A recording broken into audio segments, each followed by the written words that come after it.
Il y a très longtemps, avant que les humains ne sachent allumer le feu, Prométhée, un titan, regardait la terre avec tendresse.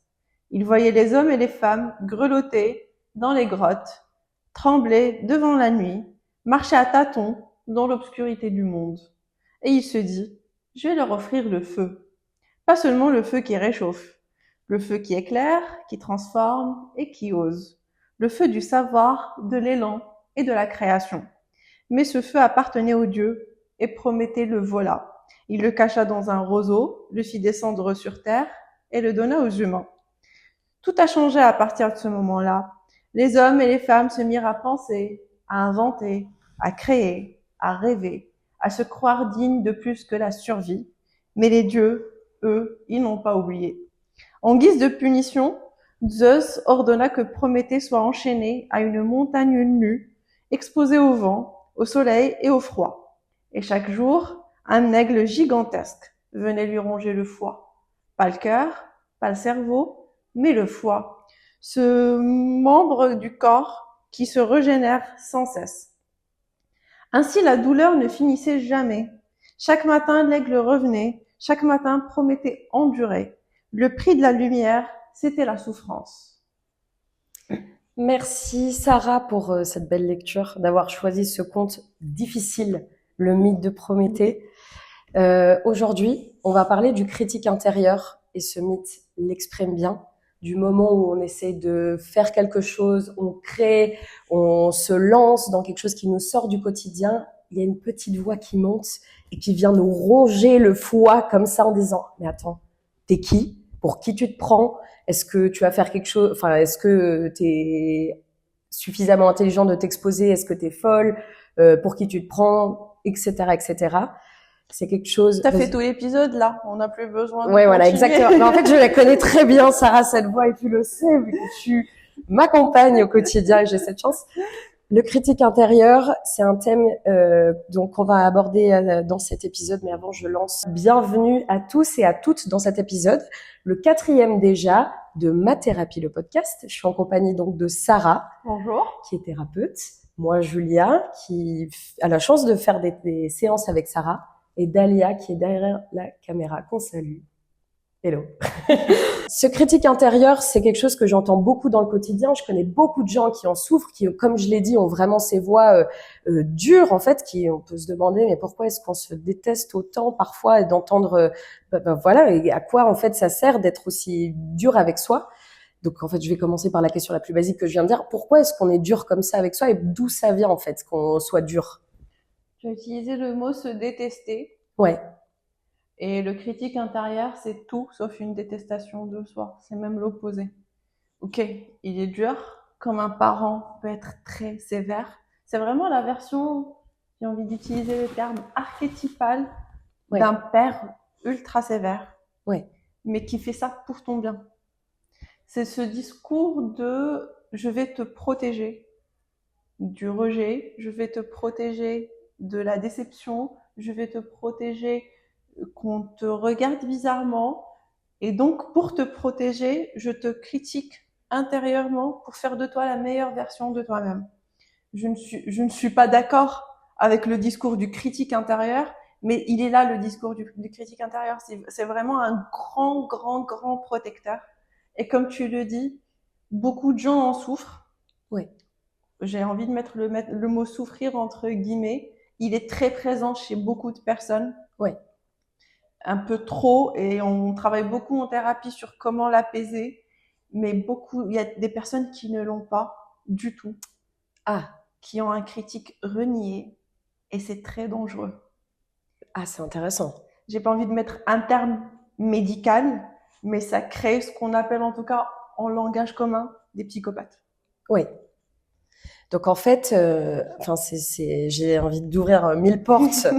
Ce que je trouve super intéressant, c'est que en soi, il y a quelque chose de tellement détestable au fait de se hurler dessus. Il y a un sentiment presque de danger constant, en fait, d'être dans une tête qui te critique à longueur de journée pour absolument tout ce que tu fais et tout ce que tu essayes de mettre en place, même si parfois il y a un curseur. En fait, donc tu as parlé de cette sécurité, de quoi il nous protège, en fait, ce critique? Le critique, il nous protège de déplaire. Ok. Il est là vis-à-vis de la société, De l'autre. de l'autre. Il nous protège de ne pas correspondre à l'image attendue de nous à ce moment-là.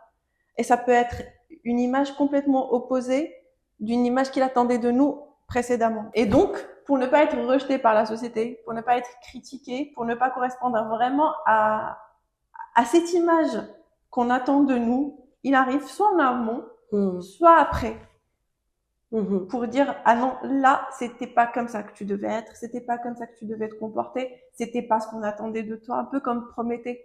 T'avais pas à voler ce feu, peu importe ce que t'en as fait. Et heureusement qu'il l'a fait parce qu'on en bénéficie toutes et tous. Mais non, c'est pas ce qu'on attendait de toi et tu vas te faire rejeter par les dieux, tu vas te faire rejeter par tes semblables. Et enfin, donc tu avais dit donc les personnes qui n'ont pas du tout de critique intérieure, ça peut être c'est vraiment dangereux pour eux-mêmes et dangereux peut-être pour les autres. À quel moment en fait on doit trouver un équilibre? À quel moment, comment toi tu vois cet équilibre qu'on peut avoir en soi entre un critique qui est extrêmement présent, très fort, et pas de critique? Qu'est-ce que tu fais pour l'équilibrer ou qu'est-ce que t'en penses? Pour l'équilibrer, il faut d'abord l'écouter. D'accord. Voir la vulnérabilité derrière. Maintenant, on peut parler en termes de voice dialogue après l'épisode précédent. Ouais. Donc, voir quels sont ces petits enfants, ces petits garçons, ces petites filles derrière qui a peur d'être rejeté. Voir quels sont ses codes de conduite, parce que le critique, mon critique et le tien n'ont absolument pas les mêmes codes de conduite. Ouais. Le mien pourrait me critiquer parce que je n'ai pas été assez ferme. Le tien pourrait te critiquer parce que tu n'as pas été assez gentil. Oui, je vois. Parce que on s'est construite une personnalité chacune à notre manière et le critique, il a intégré toutes ces valeurs-là et il vient nous les reprocher, justement. Donc ça, c'est la première étape et on passe beaucoup de séances avec le critique. Pas des séances suivies, mais en tout cas, on va le revoir à chaque fois dans chaque situation, histoire de voir un peu comment il se manifeste dans la vie de tous les jours. Et bizarrement, une fois il est écouté, il commence déjà à s'apaiser lui-même. Il commence déjà à comprendre que il en fait trop.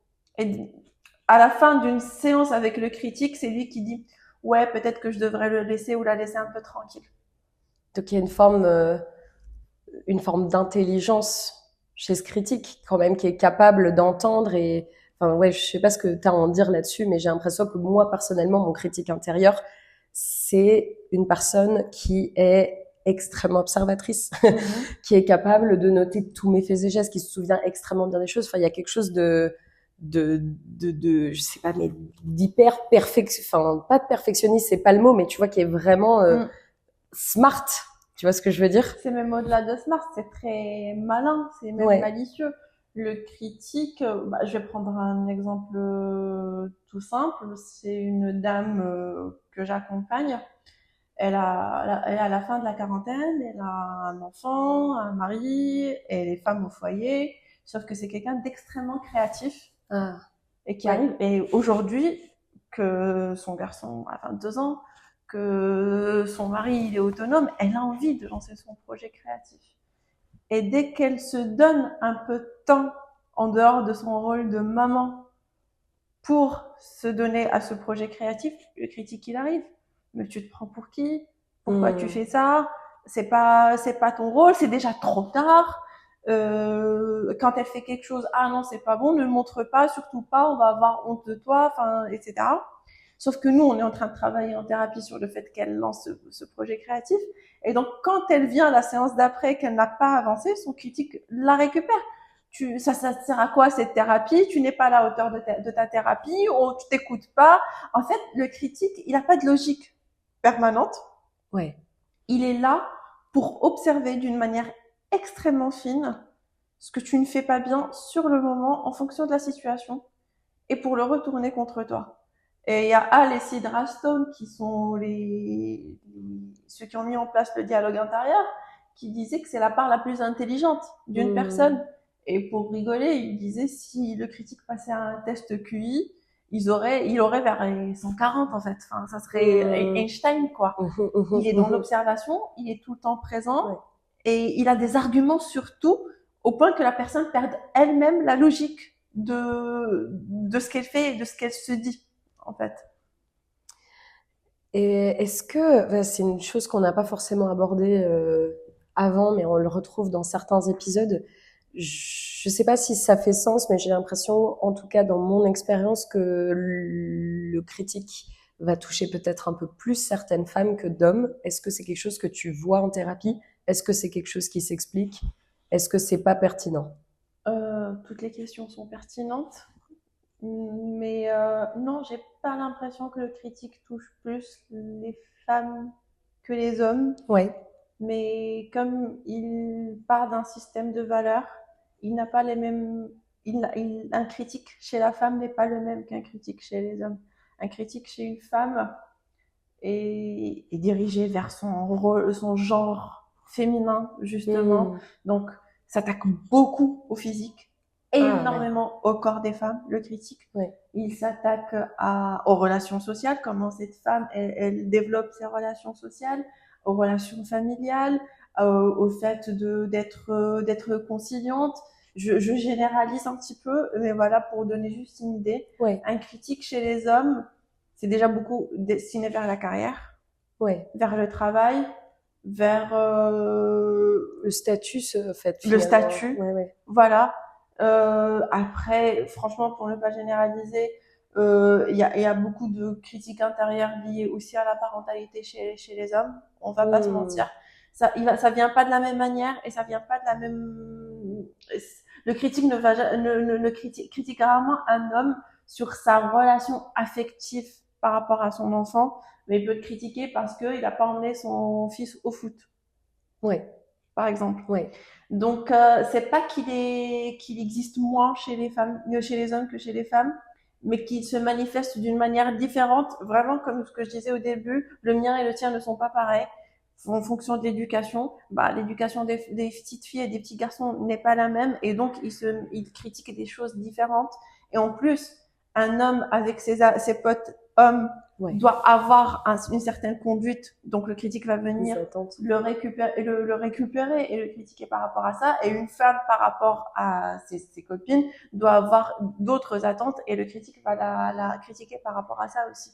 Donc voilà. Pour revenir un petit peu sur cette part que tu vois en thérapie, on va aller un peu dans l'ancrage. Donc, quand quelqu'un vient te voir, comment tu repères ce critique? Comment ça se passe en général? Alors, en général, le critique arrive en premier. Ah oui, ok. Je ne vais jamais le voir aux premières séances parce que il faut établir un lien de confiance avec la personne.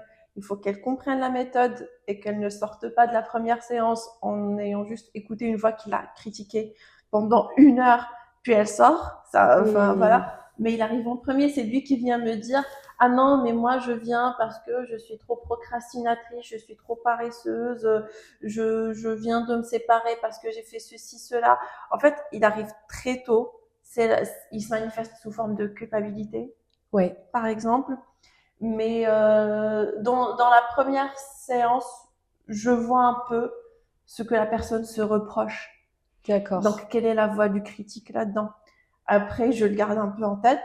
Mais après, au fil des séances, à un moment, il est très présent. Quand il y a vraiment une vraie connexion, une vraie confiance avec la personne, le critique, il est très présent. Ah oui, mais je fais pas ça bien. En même temps, j'ai pas fait ça et ça et ça. Et là, je dis, bon, je pense qu'on va aller lui parler, lui donner une place. Et là, au fur et à mesure des séances, c'est vraiment, ça accable la personne en face. Et là, c'est même pas en fonction du degré de critique dans la vie de tous les jours. Mon objectif, c'est d'aller vraiment en profondeur dans ce critique-là. Même ce qu'il ne dit pas à la personne, j'ai besoin qu'il me le dise, moi, en séance, pour aller vraiment voir ce grand personnage, jusqu'où il peut aller chez la personne. C'est très très intéressant. Moi, j'ai pu expérimenter une rencontre de critique intérieure avec toi.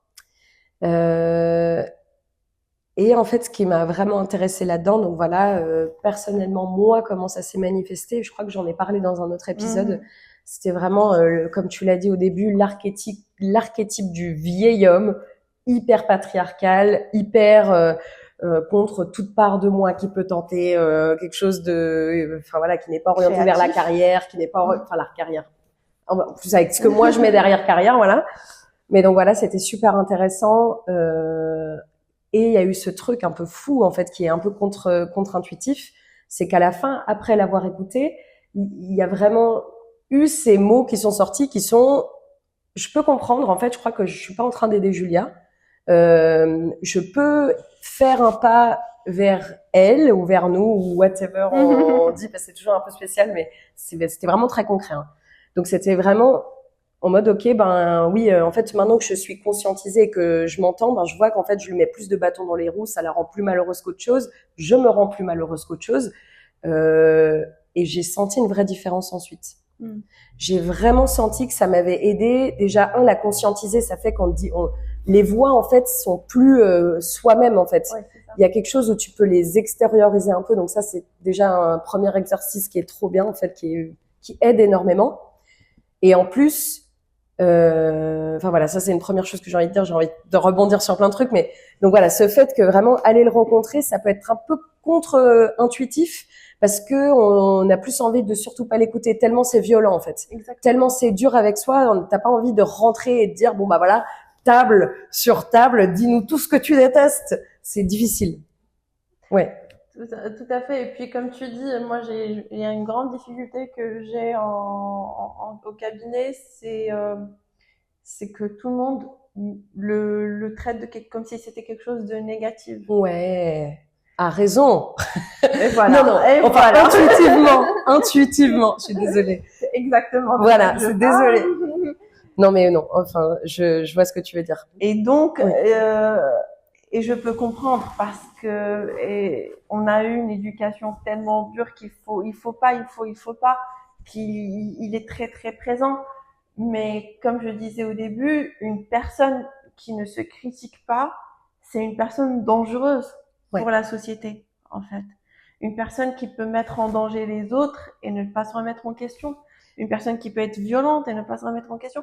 En fait, vraiment sans critique intérieure, c'est la porte ouverte à tous les abus envers les autres. Ça ne veut pas dire que toute personne qui abuse n'a pas de critique intérieure. Il y a plein de personnes qui sont horribles et a posteriori, le critique vient pour les critiquer et tout ça, mais elles ressent la même chose et le critique, il vient que après. Il ne sert à rien.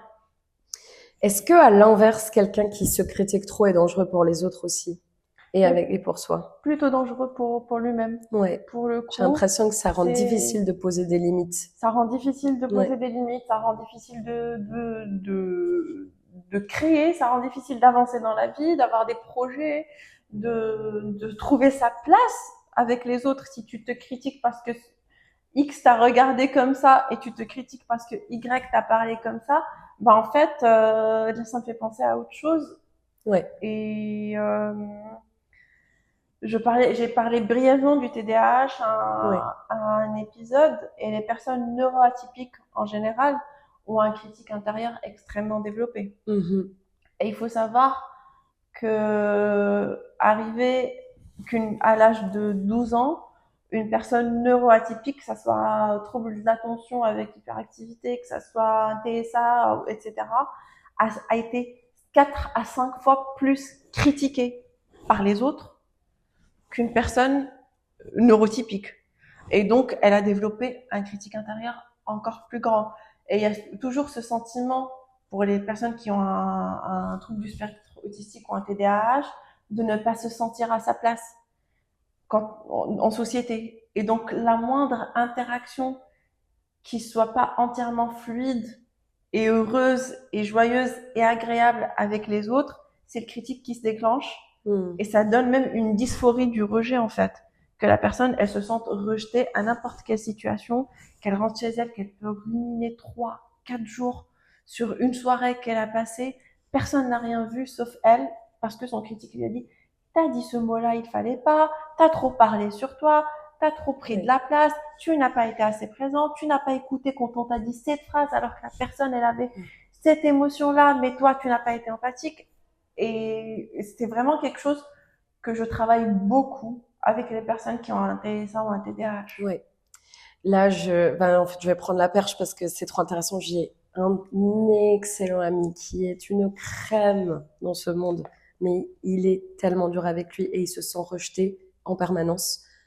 Peut-être pas. On soupçonne qu'il y a une petite neuroatypie, voilà, mais c'est pas forcément le sujet, ou c'est peut-être carrément le sujet en fait. Qu'est-ce que tu fais avec ces personnes-là parce que j'ai l'impression que de son point de vue, c'est pas forcément conscientisé, que c'est pas réel, qu'en fait tout le monde trouve que c'est une crème, et au pire, s'il a fait quelque chose de pas parfait, c'est pas grave. Comment tu travailles avec ce genre de personnes et avec ce genre de difficultés? J'ai envie de dire comme pour le reste, mais en y allant plus lentement et en prenant beaucoup plus de temps. On laisse le critique parler, mais là, pour le coup, on ne le laisse pas parler qu'en généralité.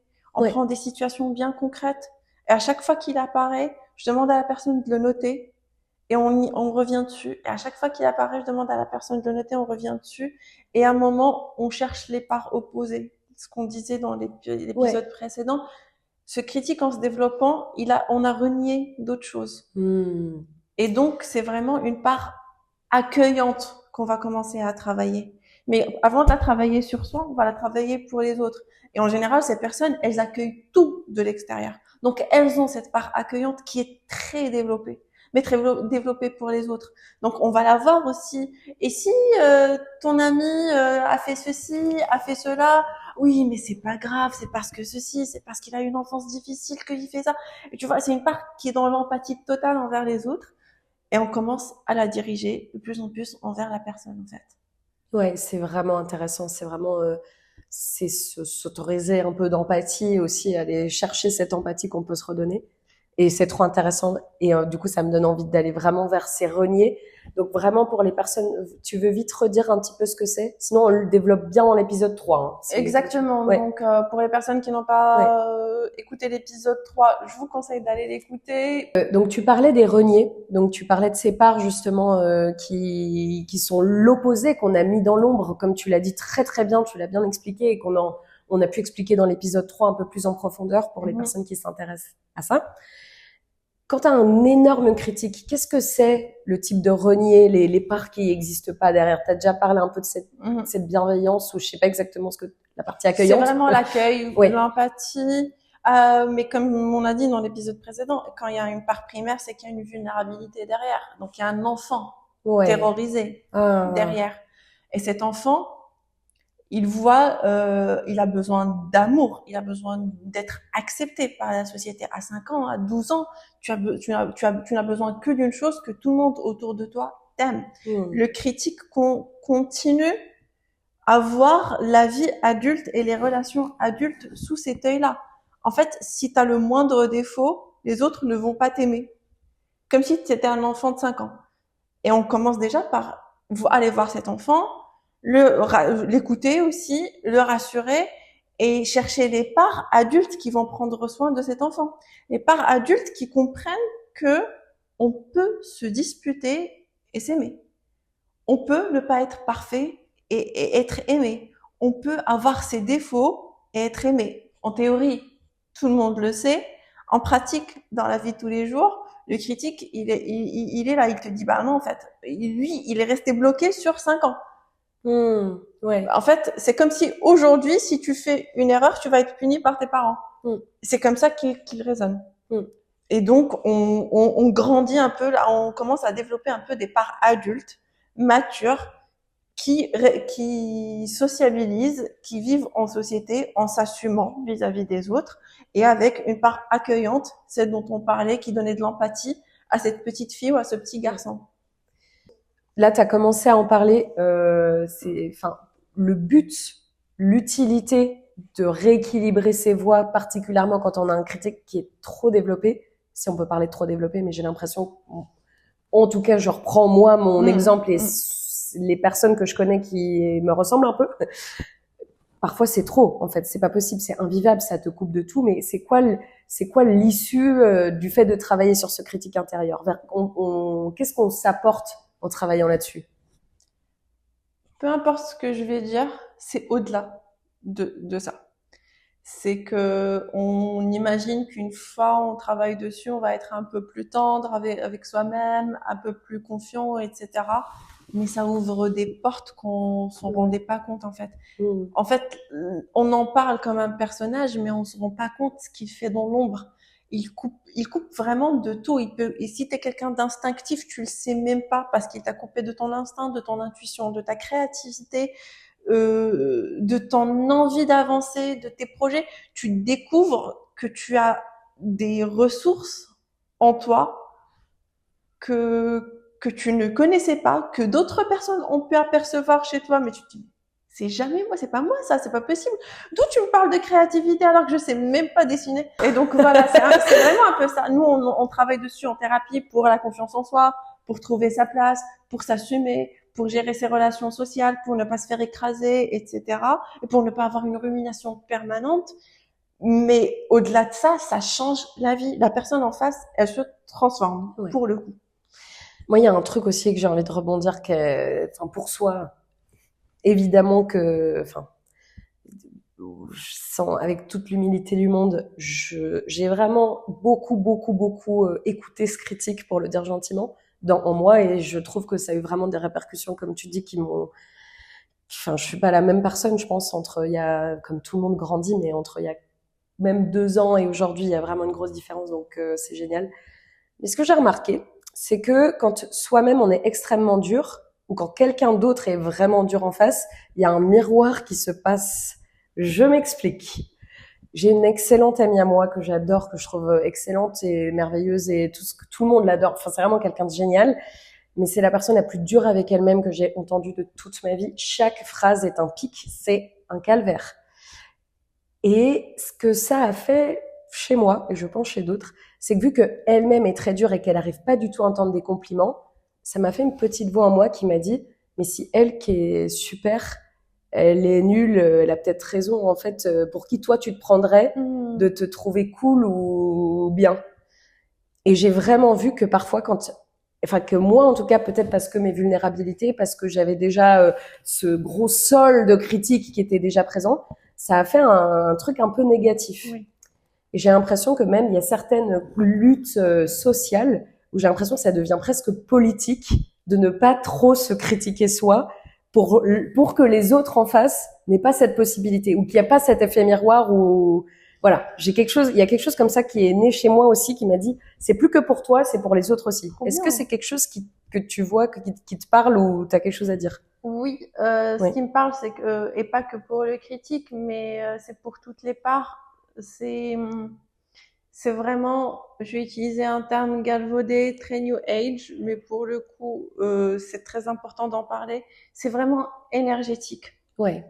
Et c'est ce qui fait la différence, et j'ai envie de dire la beauté du travail du voice dialogue, c'est qu'on n'est pas en train de parler tête à tête, mental à mental, comme on a vu au 2e épisode, mais c'est vraiment un passage énergétique. Donc oui, si t'es en face de quelqu'un, même qui ne l'exprime pas verbalement, qui est tendu physiquement, qui est en train de s'auto-critiquer, qui se ferme, parce que un critique, ça te prend dans tout ton corps, bah, automatiquement, chez toi, tu te fermes aussi. Son angoisse, tu la ressens et tu la diriges vers toi. Et donc, si en plus la personne, elle l'exprime, elle le verbalise, et toi, tu as un critique qui est aussi fort, ben en fait, c'est parti pour, ils vont devenir les meilleurs amis du monde, vos deux critiques, en fait. Et donc, c'est vraiment une résonance et un effet miroir énergétique qui se crée. Et ce que je disais, moi, en thérapie, c'est de ça c'est sur ça qu'on travaille. Je suis pas là pour poser des questions aux critiques et qu'ils me répondent. Je me mets en résonance avec son énergie. S'il est tendu, il faut que dans mon corps, je ressente sa tension. Parce que c'est comme ça que je le mets en confiance, et c'est comme ça qu'il grandit encore plus en séance. Je vais faire une petite aparté parce que ça, c'est super important ce que tu dis. Le voice dialogue en thérapie, en fait, je pense pas que ce soit possible de le retrouver. On en avait déjà parlé, de faire ça tout seul. C'est très compliqué, voire impossible, ou en tout cas pas au début. Pas au début, en tout cas, ouais. Et ce qui est impressionnant, c'est que, en fait, toi, en tant que thérapeute, déjà, t'apportes vraiment une lecture qui est super éclairante, mais tu accompagnes ces parts, exactement ce que tu dis, tu es avec nous dans le corps aussi. Enfin, tu vois, il y a quelque chose qui est hyper impressionnant en faisant des séances avec toi, c'est que c'est beaucoup plus que, enfin, c'est très différent pour moi d'autres types de thérapies, ou je sais pas, peut-être pas, hein, peut-être j'ai rencontré d'autres types de thérapeutes, c'est tout, mais il y a vraiment un truc de, toi, t'es vraiment, mais tu ressens, tu vis le truc avec nous, et ça, c'est assez impressionnant, je trouve. En fait, c'est vraiment ça la particularité du voice dialogue. Genre, on est en séance, à un moment, je te dis, je sens que j'ai mal au ventre. Je te dis comment ça se passe dans ton ventre. Ouais.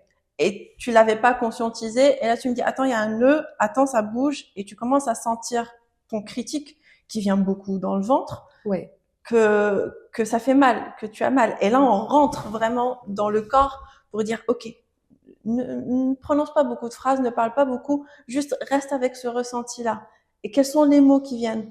Et c'est là où on rentre vraiment en contact avec cette part et qu'on reste pas juste dans une description de oui, hier, je me suis critiquée parce que j'ai pas rangé chez moi, etc. Tu as accès à travers le corps aussi. C'est complètement à travers le corps. Et puis, ça marche. Et puis, ça dépend des personnes, en fait. Ça marche sur tout le monde, mais pas à la même vitesse. Et il y a des personnes avec qui l'énergie, elles comprennent directement ce que c'est et le ressentent. Et il y a des personnes, au bout de la deuxième séance, quand on les sort du mental pour arriver à une autre énergie ou à une autre part beaucoup plus organique, ils te disent, ouais, là, je réfléchis pas du tout. Là, je suis pas du tout dans ma tête.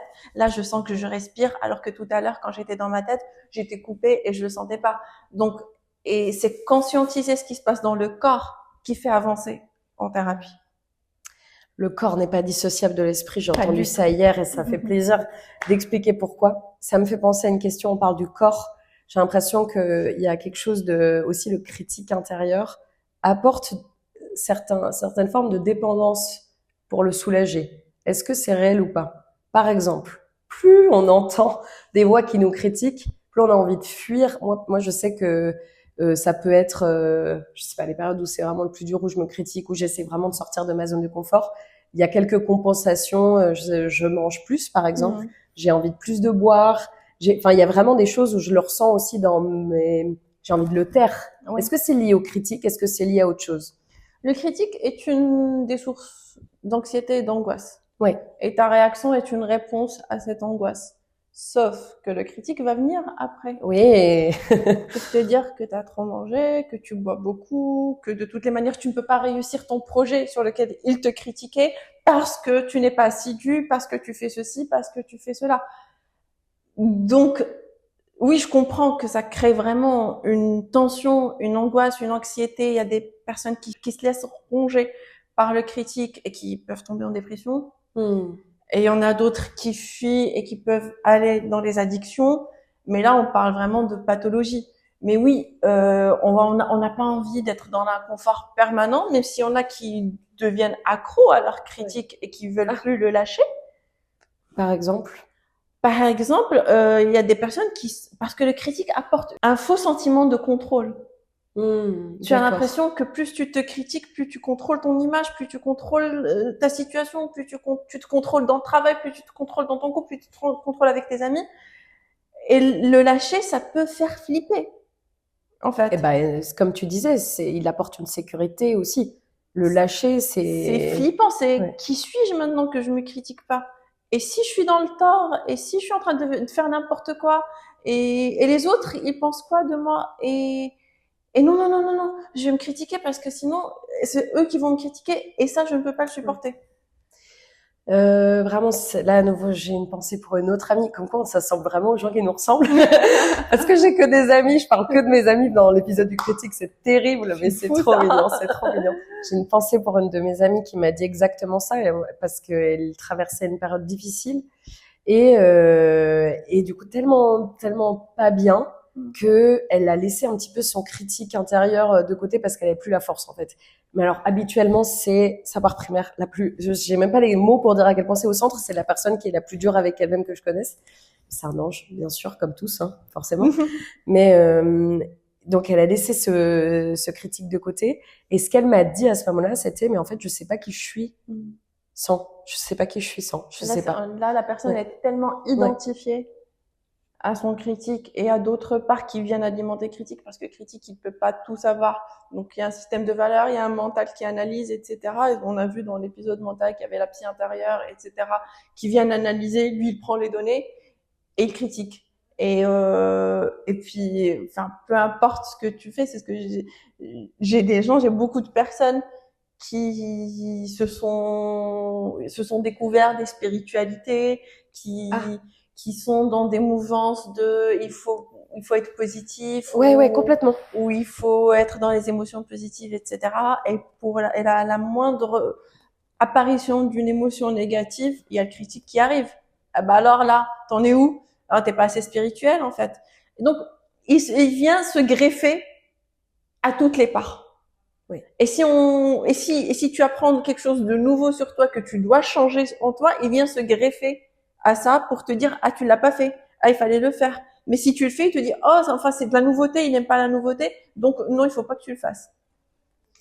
Ouais, c'est vraiment intéressant et pour vraiment, là on va gentiment aller vers une sorte de clôture pour redonner un petit peu d'espoir. Toi, qu'est-ce que tu as vu de plus? Est-ce que tu as des exemples de travail avec des critiques intérieures de certaines patientes où vraiment tu t'es dit oh punaise, heureusement qu'on a fait de la thérapie ensemble parce que vraiment il y a vraiment une belle différence. J'ai un exemple qui me vient. Oui. C'est une femme extrêmement belle, mais genre, enfin, on peut pas la rater dans la rue, qui a un critique extrêmement sévère sur son corps. Et donc, et puis il y a de la comparaison, elle se compare à d'autres femmes, elle a peur qu'on la trouve pas jolie, etc. Et on a vraiment avancé sur ça. Et ça c'est quelque chose qui m'a fait très plaisir. Puis à mon expérience personnelle aussi. Oui. Où j'avais un critique sur tout, en fait.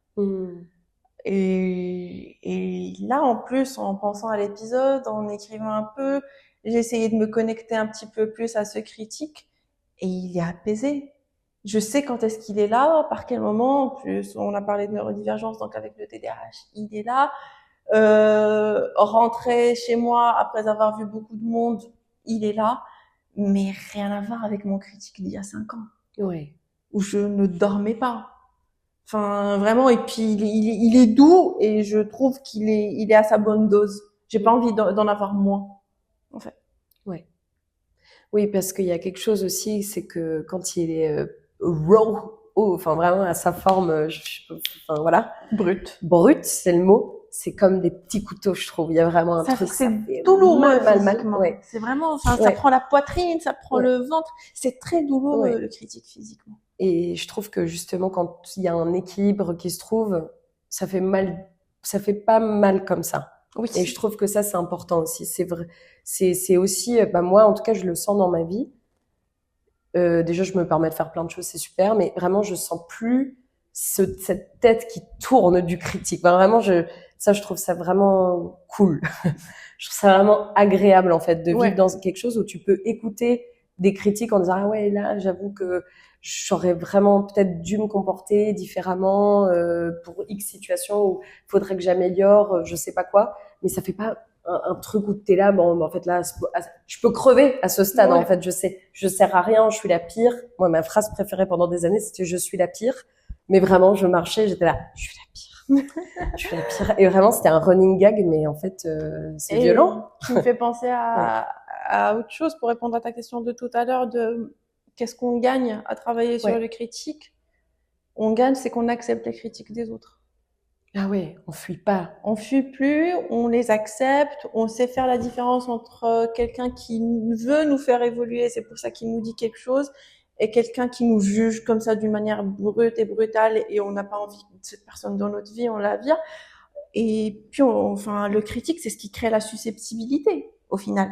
Ouais. Parce que on te dit qu'une remarque qui est peut-être même pas négative dans la bouche de la personne qui l'a dite, le critique la multiplie fois 1000 et il te la balance et comme tu disais, mais c'est douloureux. Et là, tu as l'impression que c'est la personne qui t'a agressé, alors que tu t'es auto-agressé toi-même. Et en enlevant cette couche, ou en tout cas en la mettant à sa bonne place, on est prêt et prête à écouter ce que les autres ont à dire sur nous, positif, négatif, neutre, sans partir vraiment dans nos émotions profondes, quoi. Ouais. C'est vraiment fort intéressant. Je conseille à toute personne de venir te voir, évidemment. Ah ouais, moi aussi je te conseille. Non, mais est-ce que tu as encore une question que tu aimerais qu'on aborde ensemble? Je trouve qu'on a fait un joli tour. Il y a tellement à dire sur le critique.